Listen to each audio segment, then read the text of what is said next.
But this is Vaush, the Vaush pit reacting to Zizek, who Vaush loves. It's one of his inspirations, which should tell you something about Zizek if you're still defending Zizek, that he, spawned Vaush. But they did this video talking about Yugoslavia and how everything NATO did in Yugoslavia was pretty good, and how they needed to bomb Yugoslavia, and how leftists who don't support the bombing of Yugoslavia, like Parenti, are just wrong.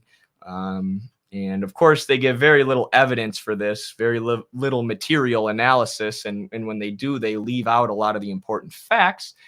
Facts that are pretty much all listed in Michael Parenti's To Kill a Nation, the attack on Yugoslavia.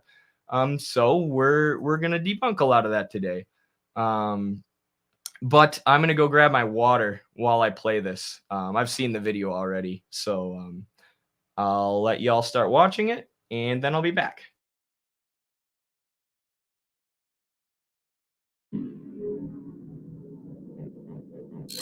Here, this is Zizek in 2009 commenting on the NATO bombings in Serbia and other interventions.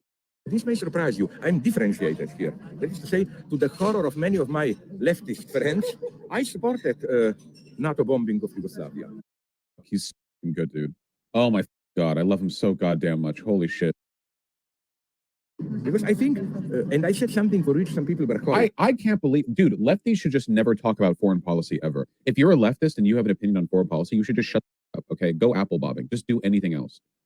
Because like I heard about the NATO intervention in Yugoslavia as some kind of like monstrous Western intervention. And the more I read about it, the justified it was. It was like, oh, they were doing an ethnic cleansing, millions of people being kicked out of the country. Oh, they were indiscriminately shelling the countryside and doing mass executions, and there were mass graves found. Oh, there were multiple attempts to reason with Serbia beforehand and try to get them to withdraw or to get them to like submit to an intervention from the UN with inspections, and their only prerequisite was that they withdraw their troops from the occupied like to be Kosovo areas. A couple, like I think around like maybe 1,000 people died from the like civilians died from the bombings, but there were already tens of thousands of deaths from the genocide, with many more piling up like every single day. And they were doing everything in their power to avoid like having to stop. And all the Serbians, dude, the Serbian government was literally like drinking blood. They were insane. This was not like some like half and half back and forth conflict or whatever. The Serbian government was like frothing at the mouth to slaughter Albanians. It was insane. Citation needed. Citation needed that everyone in the Serbian government was frothing at the mouth to kill Albanians because they were just so crazed. Vaush's arguments are always so abstract, idealist, made up. They totally go along with this U.S. State Department idea that some countries and some people are just evil. In the West, we have freedom and democracy because we're great, but other governments are just vicious and they love killing people for the sake of killing people. They don't even have their own interests. They just want to murder people for fun. And then the thing he said that made me want to react to this video, it's so ridiculous. The more I learn about this conflict, the more I learn how effing justified it was. Like, you're a psychopath. I'm not going to get into the details yet. I'll save that for later and let the video play out a bit. But my copy of To Kill a Nation, my copy of Black Shirts and Reds is signed by Parenti. But my copy of To Kill a Nation was sent to me by Michael Parenti himself. And my copy of Black Shirts and Reds came with a note and was signed by him. So just had to flex that real quick. Insane.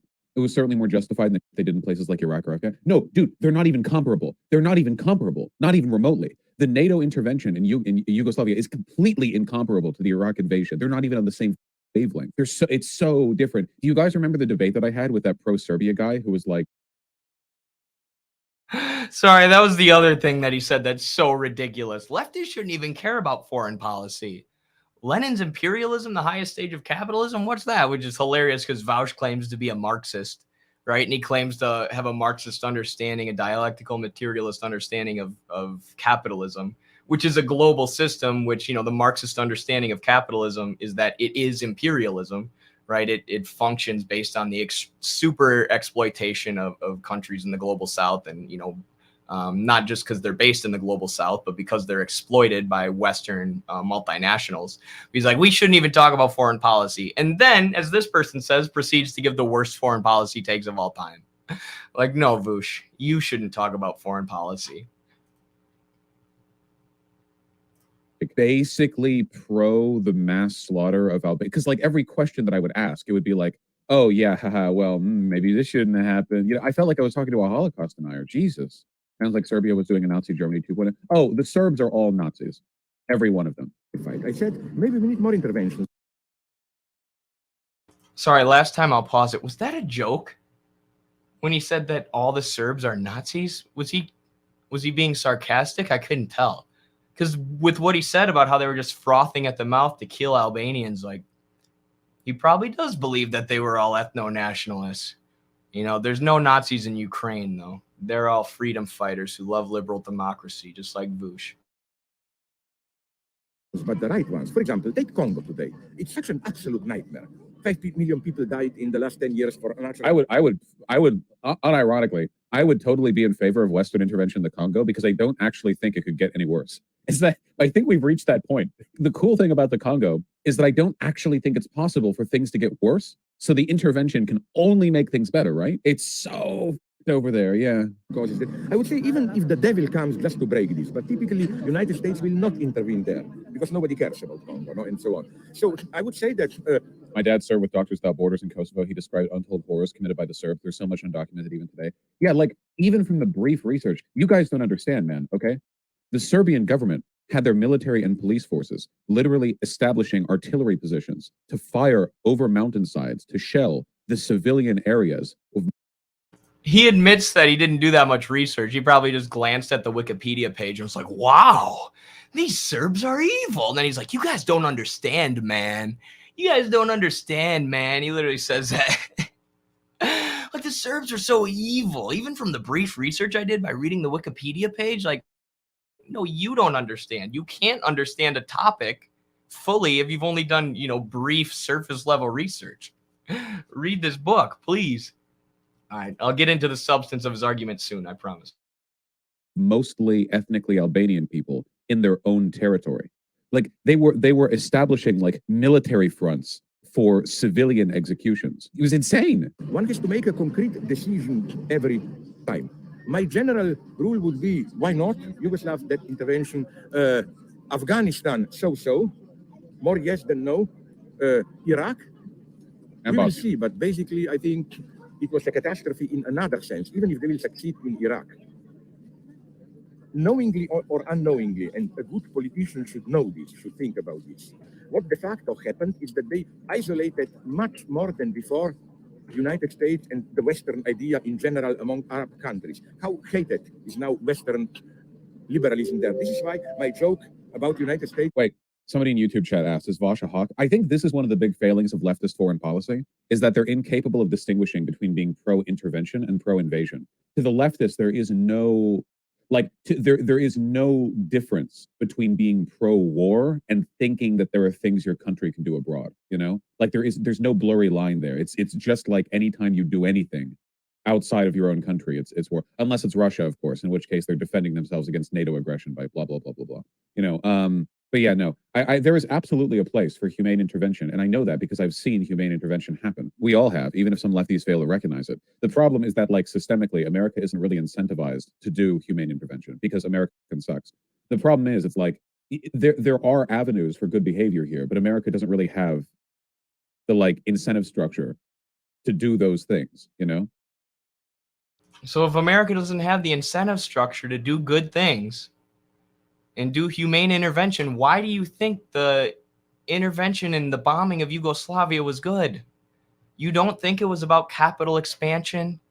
You don't think it was about implementing austerity and allowing Western multinationals to control Yugoslavia, or stopping their market socialism from being a competitor with Western firms?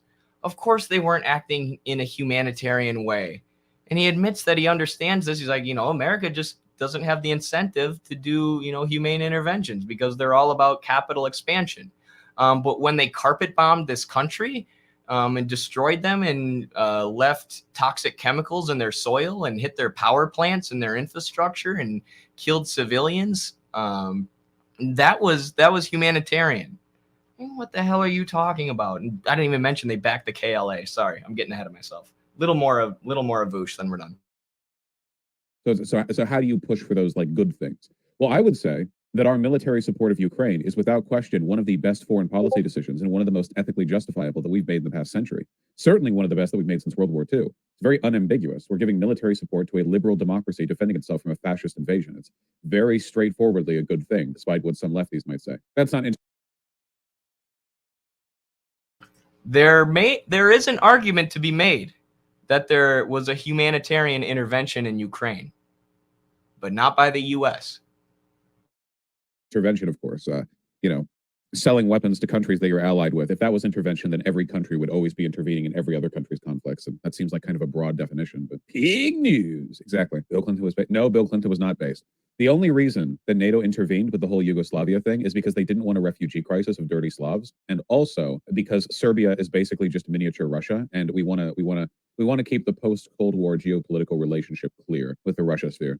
It wasn't because they cared about the genocide of people. There's a Bill Clinton statue in Kosovo. Really? That's funny. Actually, not a bad one. That is very recognizably Bill Clinton. And then to help you out, it says Bill Clinton at the bottom right there. So that's cool. Here's Hillary Clinton, the less likable of the two, visiting. Yeah, I can't blame the Kosovars or whatever liking Bill Clinton, considering he had he had a heavy hand in stopping a genocide of their people. It is that if there were to be now some kind of a new Stalinist government in United States, the first thing to be would be to arrest George Bush and put him to trial as a traitor and friend of fundamentalists. Because what he effectively did is he undermined all American authority so much in Latin America, in Third World, and so on and so on. In a good Stalin situation, he should have confessed that he is a traitor and demanded to be shot or whatever. No, I really think, you see, that's the problem. I know. See, this is exactly the kind of leftism that I'm talking about, For the crimes that Bush has done in Latin America, he should be tried and shot. And additionally, more NATO intervention abroad. You see, for every NATO intervention that we do, we should take one former war criminal president and shoot them. Only by achieving this balance can we. Oh, and I know what Michnik and Havel wanted to say when they say, whatever you say, what bad thing is there to overthrow a tyrant, like Saddam Hussein? Yes, but the effect on the entire region of global situation was catastrophic. And there is another irony. If you look at Iraq today, it is still undecided what will happen. I mean, do you know that under Saddam, it was nightmare terror, but Saddam's regime was one of the most secular ones, except for the last 2 years. So paradoxically, they said we come there to bring human rights, women's freedom. But wait a minute, the first result till now was that religious fundamentalism grew incredibly more strong. I spoke with some Iranians who told me, wonderful, the United States did the job for us. They got rid of Saddam. It is so fucking incredible. Yeah, the U.S. created ISIS. So they led to a rise in religious fundamentalism, which they said they went there to fight. But we all know the Iraq War was bad. Everybody's an anti-imperialist in hindsight. Everybody can point back and say that the Iraq War, Afghanistan War were bad based on lies. But one of the exceptions to that rule, and that thing I always say that everybody's an anti-imperialist in hindsight, is the NATO intervention in Yugoslavia and the NATO bombings. Like those, for whatever reason, there's still a lot of people who will, die on that hill, people who call themselves leftists or socialists. And it is completely ridiculous, as I'm about to explain. So I'll go through and debunk everything that they said there. I've got like 7 pages of notes on this. But first, I want to read a passage from Michael Parenti's To Kill a Nation, the attack on Yugoslavia, which, like I said, Parenti sent me with the help of his son, Christian Parenti, and with the help of our buddy Andy, who's been on the show before. So shout out to them for that. But one of the quotes I really liked in that was, despite their high-sounding proclamations, U.S. and other Western leaders treated Yugoslavia exactly the way they have treated many other people around the world, all over the world, Nevertheless, green and left intellectuals and various liberals convinced themselves that this time their leaders were indeed acting as champions against genocide. Since NATO's war against Yugoslavia was indisputably illegal, it had to be justified on higher humanitarian grounds. It was a moral crusade to stop the greatest of all evils, Milosevic and the genocidal Serbs. So everything Parenti said about what the green and left and liberal intellectuals were using to justify the carpet bombing of Serbia and Yugoslavia, and the US's years of intervention via IMF, World Bank infiltration, and the funding of terrorist groups like the Kosovo Liberation Army, was what Vaush just said. It's exactly what he said. And he even admits, the US didn't have the incentive to go in there for humanitarian reasons. But the bombings just happened to be humanitarian.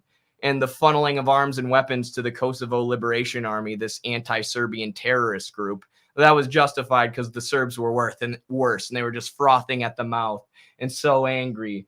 Trust me, I started doing research on this earlier today.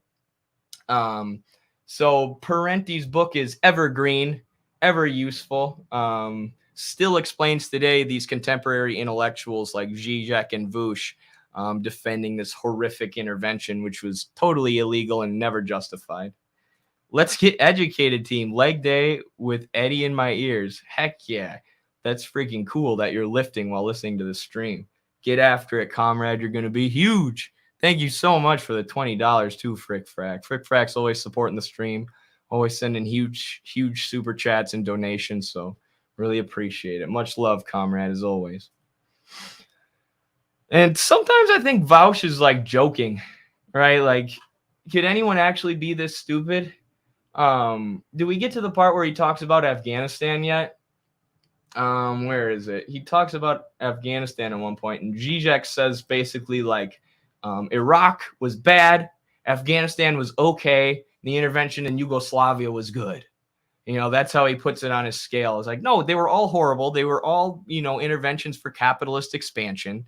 None of the intended results were actually what happened. It made the situation chaos in all of these countries, and Afghanistan was supposed to also fight religious extremism, which it, greatly increased. And they want to say that some of these interventions were a gray area and some were even good. I'm going to play one little part of the video because I want to talk about their Afghanistan point. Horrible, cynical Talleyrand wisdom, Napoleon's foreign minister, eternal survivor, when he said once, this is not only a crime, it's much worse, it's a mistake. This is what I'm afraid about the bombing of Iraq and so on. But again, I don't have these great left cliches, which are American intervention, always a crime. No, it's not as simple as that. Let's see, here and there. I'm only claiming that quite pragmatically what they... God, I fucking love him. Oh yeah, look up Afghanistan's population. He says American intervention isn't always a crime, and Vaush is like, God, I love him. No, capitalist imperialist intervention is always for capital expansion. And if you're socialist, you should always be against that. Doesn't mean it's necessarily a crime within the capitalist bourgeois legal system. But from the point of view of the working class who always suffers from these interventions and pays the bill for them, they are always terrible, which is why Lenin wrote his book Imperialism, which these two should read. Yes, the Soviet joke. Soviet invasion of Afghanistan commences, and the Politburo decide they're going to initiate a 5-year plan to reduce the number of starving people in Afghanistan. And by the mid-'80s, congrats! Great news! There are fewer starving people in Afghanistan and fewer people in general. Seriously, look at that shit. Just knocked a few million off the population. So this is what I mean by sometimes I think Vaush has to be joking. Like, there's no way that he could possibly be this stupid. Like, oh, the Soviet Union entered Afghanistan at that point, and the population went down despite the Soviets' plans for economic development. Therefore, the Soviets killed all those people, right? Correlation equals causation. The Soviets did worse in Afghanistan than the U.S., he says.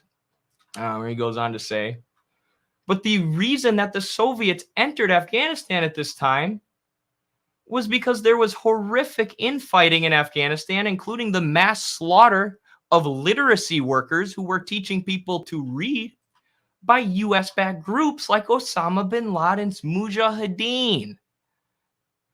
They were backing all these anti-socialist extremists because there was a progressive socialistic government that came to power after years and years and years of struggle and not only economic but also cultural reform in Afghanistan.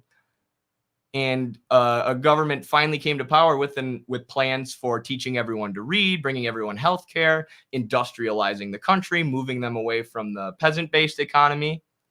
But the U.S. was backing groups who would slaughter literacy workers. Some of the groups would hang out in Pakistan and other countries surrounding Afghanistan, who would go over the border and massacre literacy workers. And if you want to see a really good video explaining all of this, go to Vijay Prasad's video that he's done about the Soviet intervention in Afghanistan. Or it's an interview that he did where he explains this, what led to the intervention. So that government requested the Soviets come help them like 10 times, and the Soviets refused and refused and refused, and they finally did, right? And of course, the U.S. only increased greatly increased their involvement in Afghanistan at that time, and portrayed the Soviets as these brutal invaders massacring the Afghani people. Even though they had been the Afghani government had requested that they come in and help fight these extremist terrorist groups, being backed by the U.S. and leading to all this civil war and infighting. So yeah, when all that civil war and infighting was going on, when the U.S. was funneling a bunch of arms and weapons to extremist terrorists, the population dipped. And Vaush just wants to say, well, that's when the Soviets got there, so it must have been all them. Correlation doesn't equal causation is something you learn in like kindergarten, Vaush. That you can't just look at a graph and draw, definite conclusions from a graph. You actually have to look at the historical context. You have to look at what was actually going on. But no, it'd be much, much easier to just blame everything bad that happened on the Soviets. Like, it's almost like he's joking. Like, it's almost beyond parody. So throughout this interview, Zizek and Vaush downplay the NATO's intervention in Yugoslavia and the civilian casualties that happened in the bombing specifically. Because remember, the U.S. was involved in Yugoslavia for a long time, right? Yugoslavia, I believe it was the 70s when they started accepting IMF and World Bank loans because they had to, or they felt like they had to. But then those loans were used to infiltrate them, force them to adopt austerity practices, force them to allow more freedom for Western multinational corporations. The same way that, U.S. economic warfare and the IMF and the World Bank always work, always try and dismantle any, socialist elements or public elements of a system. Then in the mid to late 90s was when the U.S. takes the KLA, the Kosovo Liberation Army, off the listing of terrorist groups so that they can funnel them a bunch of arms and weapons. Right. And then when that's not quite successful enough, you have the 1999 carpet bombing of Yugoslavia and Serbia, which kills 1,000 civilians, which, Vaush says was worth it because it saved Yugoslavia and saved Serbia and saved Albania in Kosovo, which was later created. So while just completely ignoring the role that the U.S. played in creating the conflict, in creating the warfare, in cheering on the ethnic conflict and the ethno-nationalism and the fighting. Like, how can you talk about how the Serbs were murderous ethno-nationalists while not mentioning the KLA, while not mentioning the fact that the U.S. was funneling arms and weapons into what became the most powerful ethno-nationalist extremist group in the region? Yes, there were Serbian nationalists. Yes, they did terrible things. But they got more terrible things. The fighting between different ethnic groups and the arising of Serbian nationalist groups greatly increased when the U.S. started funneling arms and weapons into Albanian nationalist groups and doing everything they could to create ethnic conflict in Yugoslavia because they knew it was a melting pot, right? They knew it was a country made up of all these different nations.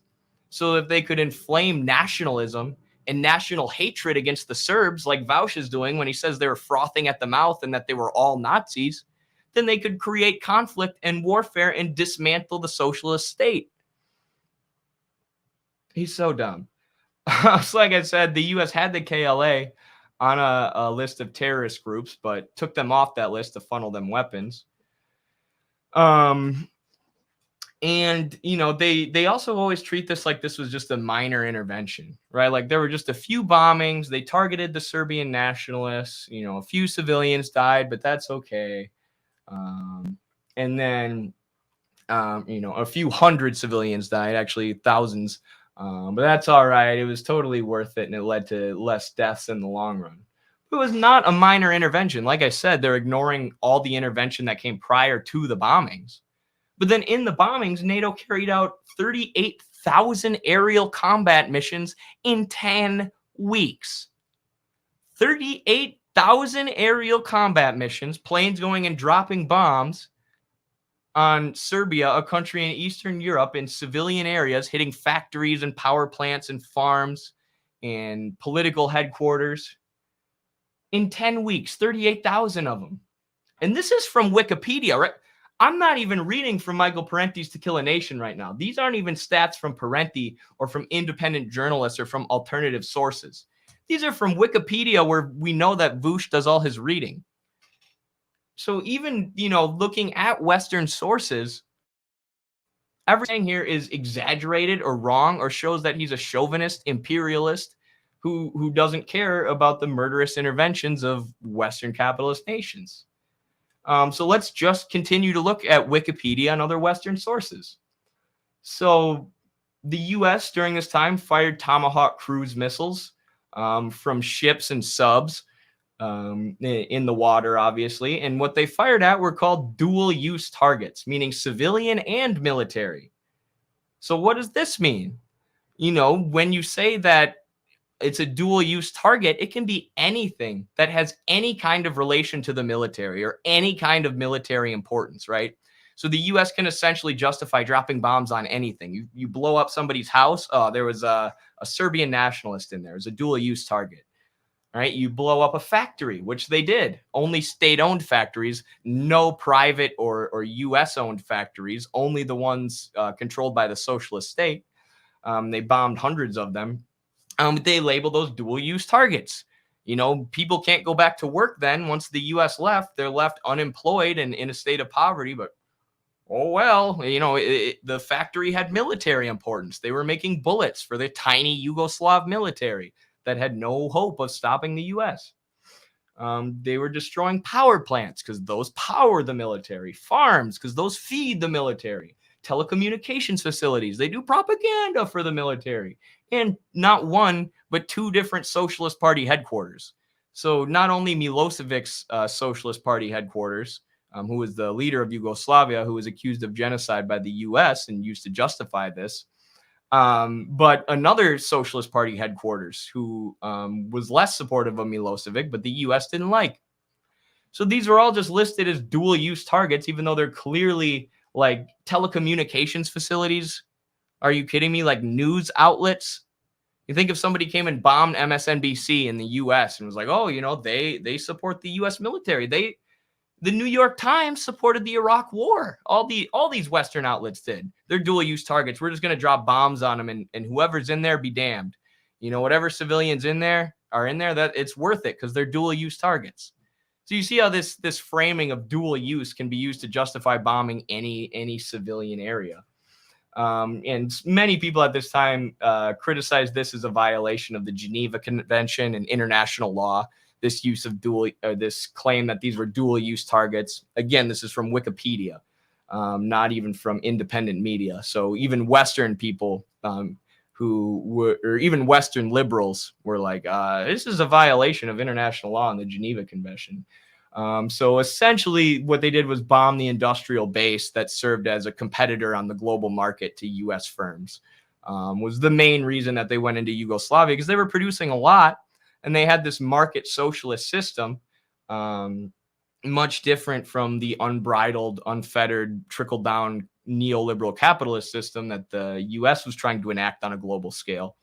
So they were serving as competitors to Western multinationals.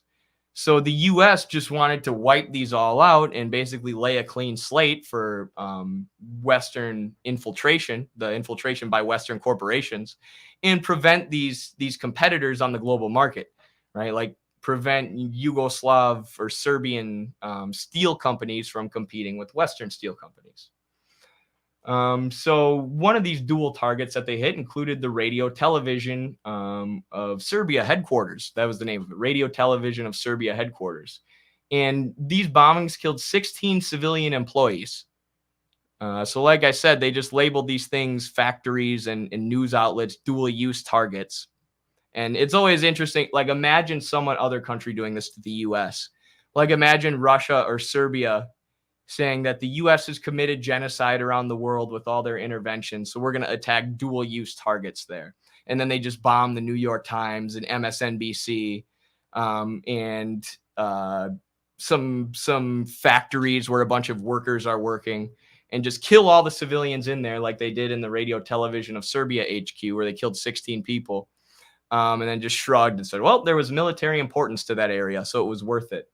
But this bombing of the radio television of Serbia HQ triggered an international response. It triggered a response from human rights groups, including Amnesty International, who's usually very pro-Western empire in relation to other humanitarian groups, or what they should be. Even they labeled this a war crime. Right? Even they criticized this as against international law, as a human rights abuse, which they were attacked by State Department outlets and propaganda outlets for doing, for labeling it a war crime, similar to how they were attacked when they pointed out that the U.S. was funneling arms and weapons to neo-Nazis in Ukraine. But yeah, a broken clock is right twice a day. And Amnesty International is a broken clock who, every time they're right, they get lambasted by the public and by the media. Not by the public, I should say, but by the bourgeois media. So the U.S. also struck a railway bridge with a train that was carrying 20 civilian passengers, and they killed all of them. The justification that the military gave, this was an accident because the train was just moving too fast. Sorry, we killed 20 people and took them away from their families and destroyed the Yugoslav labor, or the Serbian and Yugoslav labor force, by killing thousands of people, thousands of workers, and their industrial base. Our bad. The train was moving too fast. How could we have known? Like, I don't know. Maybe don't blow up a civilian railway. So there were Albanians being held hostage in Carissa. I don't know if I'm pronouncing that right. It's a city. But they were being held hostage by Yugoslav forces. And they were killed because NATO just bombed them. Right? So NATO understood that Albanians, who they claim to be protecting, right? We got to protect the Albanians from genocide by the Serbians. Oh, the Serbians have the Albanians hostage? Just drop a bomb. Just kill them all. Right? And that attack specifically, that bombing specifically, shows that the U.S. didn't care about protecting Albanians. Right? It showed that they would do anything to take out the Yugoslav forces and take out Serbia and get done what they wanted to get done, which was regime change and destroying the industrial base. And then it also sent a message to the Yugoslav forces, sent a message to Milosevic, like, you can take Albanian hostages if you want. We've been lying about how we care about the Albanians. That's just a propaganda tactic. We'll kill as many Albanians as we need to. Right? Take as many hostages as you want. We'll bomb them all. Was the message that bombing in Carissa sent to the Yugoslav government. So after the bombings, the Yugoslav government said there were $100 billion in damages. Some Western economists estimated $30 billion. So obviously you get varied totals there, and that's a difficult estimate to make. Because how do you put an exact monetary value on, like, human life and the amount of destruction? But so here's some of the statistics, again, from Wikipedia. 25,000 homes, 69 schools, 19 hospitals, 20 health centers, and 176 cultural monuments were destroyed or heavily damaged. This is the humanitarian intervention that Vaush and Zizek were praising and saying, it only killed a few people, but it prevented more bad things from happening. Yeah, the same bombings that took out 25,000 homes, 69 schools, 19 hospitals, and the whole country's industrial base. Like, even if it only did kill 1,000 people, which is a low estimate, and that's still an insane amount of people to just kill, right? By just deciding to start bombing a country. But how many people lost their homes? How many kids lost their schools? How many, hospitals were destroyed that prevented people from getting medical care and then led to death? So Wikipedia says that the bombs came because Serbia wouldn't agree to a political settlement that would allow NATO free reign to carry out operations in all of Yugoslavia, including Serbia. So, Vaush will say that the U.S. was proposing a peace deal, and Milosevic and the Serbians wouldn't accept it. Like, yeah, the deal was that they would allow NATO to occupy the entire thing, including Serbia. The deal was that they would basically make Yugoslavia a U.S. colony. Like, yeah, no shit, they didn't agree to that. Would the U.S. agree if Russia came and said, hey, we're going to start carpet bombing you unless you let our troops go wherever they want and run your government? Is that an intervention that would be for the sake of democracy if Russia did that to us? It's insane, but that's what the U.S. always does. They'll make this ridiculous proposal to the other country. Like, hey, let us run your economy and your politics and your military undemocratically for now until the end of time. Otherwise, we're going to carpet bomb you. And then the other country's like, no. And the U.S. is like, wow, they're so belligerent. They won't agree to our peace deal. They won't agree to our demands. I mean, our accords. Let's start bombing them. How it goes every time. So Yugoslavia didn't agree because they said it would be a threat to their sovereignty, obviously. And that part of the agreement was eventually taken out of the final agreement post bombings. And today, Kosovo, in former Yugoslavia, because Yugoslavia doesn't exist anymore, has more NATO troops stationed there, occupying there, than any other place on the planet Earth. So NATO got what they wanted in a vast majority, or not in a large part of the area, but like Serbia doesn't allow NATO forces to just run rampant and control their government still. So that wasn't eventually carried out, but something very close to it was. And now you have constant conflict in the Balkans, as it's now known, between NATO peacekeepers and other groups and whatnot. And there's obviously lingering ethno-nationalist feelings and ethno-nationalist groups since this happened. So eventually they agreed to the creation of Kosovo, which would be administered by NATO with no say from the people in that region for 3 years. And like I said, today there's more NATO troops there than ever before. So basically just allowing the NATO to run this place like a colony was what they agreed to. Didn't even give the people autonomy, didn't give the people voting power, didn't give the people any say for the first 3 years. So this intervention that Zizek and Vaush are hailing as bringing democracy to the Balkans allowed the U.S. Or allowed NATO to run this place, run this newly formed country for 3 years however they wanted. That's not freedom and democracy, guys. That's called colonialism. Not even like neo-colonialism. That's like direct colonialism, when NATO directly controls and administrates this area, and uses their military to suppress anybody who tries to stop them. So Vaush says, of course, only a handful of civilians died in the bombings, but hundreds of thousands of people were forced to flee their homes. And many people, because the U.S. hit 25,000 homes, didn't have any house to come back to. So he's also ignoring the toll that the bombings had on civilians from an economic perspective, or from a housing perspective, or from a healthcare perspective. So most Albanians were allowed to return after a few weeks or months, but most non-Albanians who fled never returned. They were forced to flee to Serbia under threat of ethnic violence because, like I said, there weren't only extremist nationalists on the Serbian side. They were also on the Albanian side, like the Kosovo Liberation Army, the KLA, and the U.S. had given them a bunch of arms and weapons and inflamed those tensions and told them to go get those darn Serbians. So the Serbian civilians couldn't return home after the bombings because the Albanian nationalists and the Kosovo nationalists now had the power. They now had the control, and they would kill the Serbians if they came back. So they had to leave their homes and leave everything behind forever. But who cares? Who cares? Only 1,000 people died, says Vaush from his computer chair in the U.S. Greasy fuck. He's like, What a slimeball that guy is. What a slimeball he is for saying this stuff about these people who lost their homes. And after this, again, still reading from Western sources and from Wikipedia, Albanian guerrilla activity spread into other parts of Serbia and surrounding countries. Because like I said, the U.S. supported groups like the KLA and gave them a bunch of guns. So this nationalist extremism started spreading out of Kosovo and into Serbia, when the whole reason that the U.S. said that they were doing this was to stop,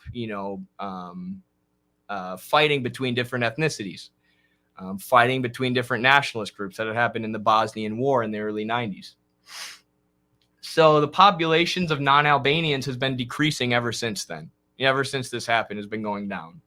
I don't know if that's an updated stat, because Serbia has had, some form of recovery and they're backed by Russia now. But based on Vaush's favorite source, Wikipedia, the population's been decreasing ever since. So the Serbs, of course, did do war crimes and had nationalistic groups, but to act like the Albanians didn't is just absurd. And that was the whole NATO propaganda playbook. So the economic losses that happened during the bombing, hurt the Balkans for years after, of course. Their industrial base was destroyed. Thousands of people were rendered homeless. Their labor force was depleted because people had just been killed. Their factories had been destroyed. There was very little unemployment, or there was vast unemployment then. So still going from Wikipedia, there's here are some of the post-intervention criticisms that they list. The media watchdog Accuracy in Media said that the U.S. inflated Albanian by-Serb death tolls in order to justify the bombings.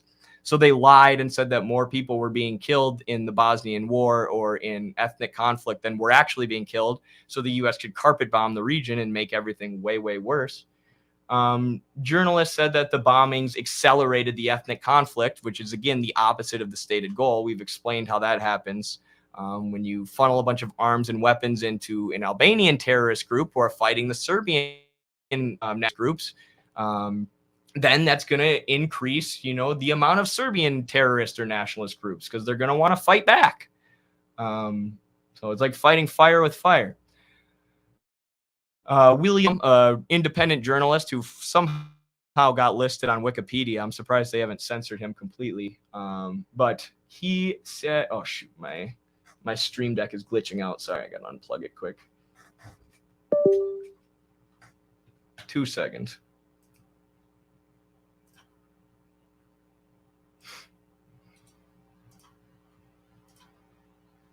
Okay. So William Blum said the NATO treaty said that that NATO member countries can only attack another country, or NATO itself can only attack another country if a NATO member country is attacked first. There's never been any evidence that Serbia was going to attack a NATO member country, and of course they never actually did.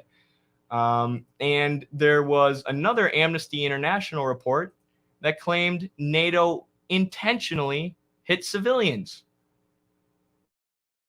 Not even, they weren't just collateral damage. It wasn't just an accident. It wasn't like they accidentally hit some civilians while taking out military targets. But they intentionally hit civilians because they knew it would help them to bomb Yugoslavia's factories, power plants, and whatever else. Apparently, Vaush has never read this report from Amnesty International, which, like I said, is usually a very pro-Western group. Vaush is detrimental to the actual growing left movement. He would never support a real revolution in the U.S. peaceful otherwise. Absolutely not. I've said that on Twitter before. Like, imagine if a revolution happened in the U.S. Vaush would be on Twitch the day it popped off, calling them reactionaries, calling them, he'd probably smear them supporters or something. He would immediately take the side of the bourgeoisie, take the side of the dictatorship of capital that is the U.S. government.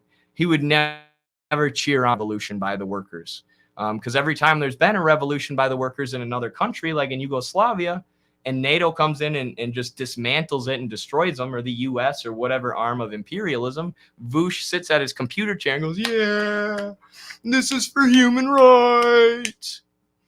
Thank you very much for the super chat, New York Commie. So that's just Wikipedia and Western sources like Amnesty International. But let's look at some of the statistics that are given in Parenti's To Kill a Nation, which features opposition media, independent journalists, investigative journalists, sources outside the West, outside the Western media bubble, in West Europe and the US and Canada. So the US illegally bypassed the UN Security Council because they knew that Russia or China would veto their attempt to bomb Yugoslavia. So you're supposed to get these kind of interventions approved in the Security Council, where there are 5 countries who have veto power. It's the UK, US, France, Russia, and China, I believe. In that, sorry, I just heard a weird sound. But the US bypassed the council, which is, illegal and against international law, because they knew, of course, Russia or China wouldn't let them just carpet bomb this place. So they used cluster bombs to hit political headquarters in civilian areas, which is a war crime and against international law. You're not supposed to use cluster bombs, especially not there. They bombed a hospital, and a spokesperson for the US military said it wasn't a hospital. But guess what? A bunch of journalists later went and investigated, and not only was it a hospital, contradictory to what the US military said, but it was now filled with dead bodies because there were patients in there. And the US just destroyed them with bombs and said, nope, not a hospital. But again, Vaush said only a few civilians died. So this is okay. Sorry to the people in that hospital, but the greasy gamer in his computer chair, who simps for NATO, said this had to happen. Sorry to your families that they lost you for no reason. So NATO also devised this tactic where they would hit targets once, wait 15 minutes so that rescue and healthcare personnel would come in to search for survivors and help people, and then they would hit it again. So NATO would drop one bomb and then another one 15 minutes later to hit anybody who came to help. And this also made it very difficult to count civilian casualties, right? Because they couldn't go to the site right away, because then more people were going to die. More innocents were going to die. But again, Vaush, only 1,000 people died. Well, Vaush, if you actually research the conflict, you would know that we don't actually know how many people died, because the U.S. bombed everybody, not only these places, but then everybody who tried to count the civilian casualties or help. But yeah, I don't know. Vaush is stupid. I had something else to say. I was somewhere else I was going with that, but I'm trying to rush through these. I got 7 more minutes. So the NATO commander, General Wesley Clark, said that the goal of bombings of Serbia were to demolish, destroy, devaluate, like I said, the U.S. destroying their competitors on the capitalist global market, devaluing their productive base, devaluate, degrade, and ultimately eliminate the essential infrastructure. For human rights, we got to destroy the farms and the power plants and the water sanitation facilities, the essential infrastructure that allows civilians to survive in this society. We got to blow it all up for human rights, and the hospitals too. Don't forget that. Also, attacks by Serbian paramilitaries. So the Serbian nationalist groups or terrorist groups that, like I said, did exist, increased during the bombings and after the bombings. So the ethno-nationalist violence that the US and NATO said they were stopping vastly increased during and after the bombings. Because like I said, of course it did. Of course it did. Of course, more people in Serbia who just had their country destroyed by NATO bombs and by the Kosovo Liberation Army and Albanian nationalists who were handed a bunch of weapons by the US, of course, they're going to take up arms and say, we got to fight back against this. And I don't care how extremist we are. We, just like the US intervention in Iraq created ISIS, because it created a bunch of people who hate the U.S. and turn towards fundamentalism and extremism in response to the violence and terror that had been imposed upon them. Same thing happened in Yugoslavia and Serbia, of course. Of course. But Vaush and Zizek can't recognize this. No, they can't recognize that at all. This intervention was good. This intervention was good. This intervention was good. Just keep telling yourself that, you neoliberal stooges. So, Parenti has a section called NATO diplomacy. right? How does NATO do diplomacy? And we kind of talked about this because Vaush says that the U.S. gave them every chance to surrender. If they would have just given in to our demands, which again were to give NATO full control over the former Republic of Yugoslavia, including all of Serbia, then we wouldn't have had to bomb them. If they would have let us, dominate them as a colonial power, we wouldn't have had to. So NATO lays out these accords. They call them accords, and they have demands like this that basically turn the country into a colony. And then when a nation disagrees, the U.S. corporate media labels them as unreasonable, irrational. They didn't agree to our accords.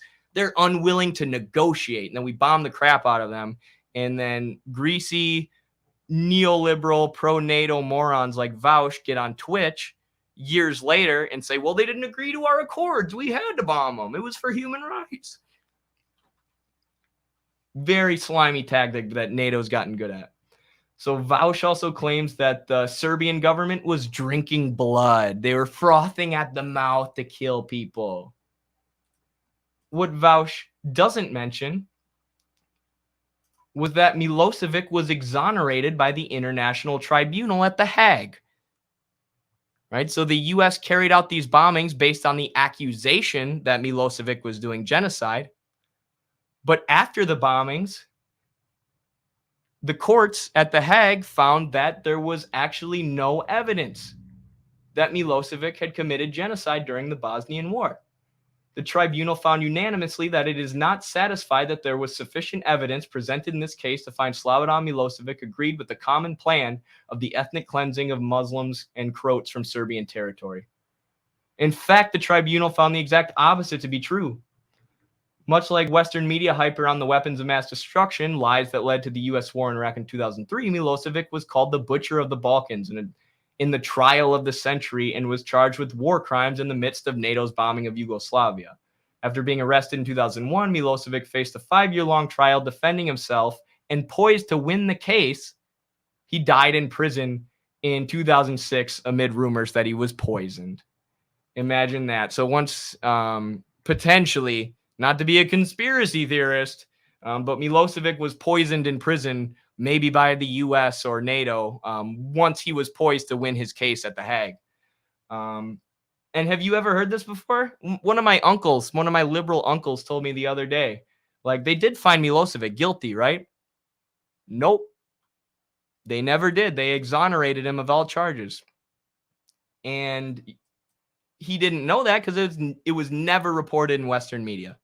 The Western media that beat the war drums and cheered on the bombings and called Milosevic a genocidal, murderous dictator to justify the NATO intervention for months and months and years, when they were proven wrong, when it was found that their reporting that justified mass murder and the destruction of an industrial base was found to be false. Oh, we didn't see that. Nope. It must have been a sham trial at The Hague, at the International Tribunal, dominated by the West. So crazy. We could talk forever about the role that Western media played in accusing Milosevic of genocide, justifying these bombings, and then completely ignoring the actual results of the trial, which exonerated Milosevic. They also found the criminal tribunal in that ruling where they said Milosevic couldn't be charged with genocide. They said that some of the evidence they brought up was that Milosevic had actually argued against discriminatory policies against minority groups during internal discussions in the Bosnian War.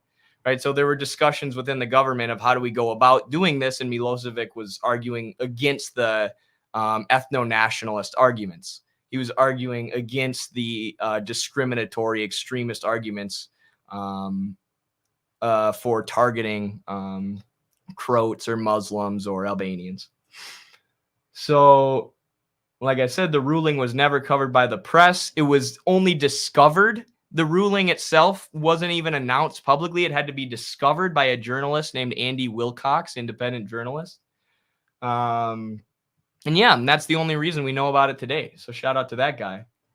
And also a German foreign policy officer said privately there was never any evidence of genocide or ethnic cleansing. You know, there was ethnic conflict going on, which, like I said, was largely supported and propped up by the U.S. and World Bank and NATO, but there was never any evidence of intentional genocide by Milosevic and the Serbs. And even, you know, Western military officers, NATO member countries like this German the German Foreign Policy Office, admitted this. So when I tell you that Slavoj Žižek and Vaush are neoliberal stooges who will cheer on capitalist imperialism while pretending to be socialists and Marxists, this is exactly what I mean. I don't know how many examples I need to present to y'all, but this is one of the worst ones. This is definitely one of the worst because Vaush is just clapping his hands like a seal for this. Yes, bomb them, stop the genocide. You're cheering on genocide from the comfort of your gaming chair, you bastard. You NATO stooge. So yeah, Vaush sucks. I got to go to wrestling practice. I'm late already, but I finished that video, so I'm pumped. Peace out, everyone. Solidarity. Thanks to the mods. Thanks to the super chatters. Sorry I couldn't read what people said in the chat about the Yugoslavia thing. I totally would if I didn't have to go.